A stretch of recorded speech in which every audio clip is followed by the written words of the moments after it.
রাষ্ট্রনায়ক শেখ হাসিনা।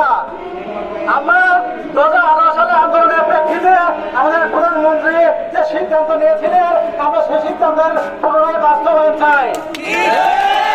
ছাত্র সমাজের গতকাল আমরা 4 দফা দাবি ঘোষণা করেছিলাম। আজকে আমরা সে 4 দফা আবার আপনাদের সামনে পড়ে শোনাই। আমাদের প্রথম দফা 2018 সালে ঘোষিত সরকারি চাকরি কোটা নিয়োগের যে পরিপত্র সেটি পুনর্বহাল করতে হবে। আমাদের দ্বিতীয় দাবি, সরকারি নিয়োগ পরীক্ষায় তৃতীয় এবং চতুর্থ গ্রেডের ক্ষেত্রে বিদ্যমান যে কোটা ব্যবস্থা আছে সেটির আমূল সংস্কার করতে হবে। আমাদের তৃতীয় দাবি, সরকারি নিয়োগ পরীক্ষায় একই কোটা বারবার প্রয়োগ করার যে ব্যবস্থা সেটি তুলে দিতে হবে। আমাদের সর্বশেষ দাবি, দুর্নীতিমুক্ত, নিরপেক্ষ ও মেধাভিত্তিক আমলাতন্ত্র নিশ্চিত করতে কার্যকর ব্যবস্থা গ্রহণ করতে হবে। আমাদের এই দাবিগুলো আদায় করার জন্য যদি আমাদের রাজপথে থাকতে হয়, আপনারা কি প্রস্তুত আছেন? আমরা আমাদের প্রধানমন্ত্রীর কাছে জোর দাবি জানাই, ছাত্র সমাজের পাস আপনার মতো করে কেউ বোঝে না।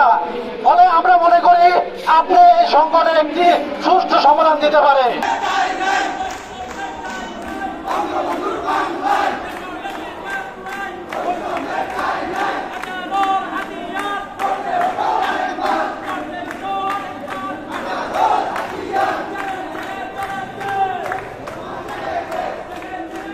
দেশের উন্নয়নের ধারা স্বাধীনতা রক্ষা করছিল, একের পর এক দেশের উন্নয়ন করে যাচ্ছিল। ঠিক তখনই ওই কুচক্রি মাওলা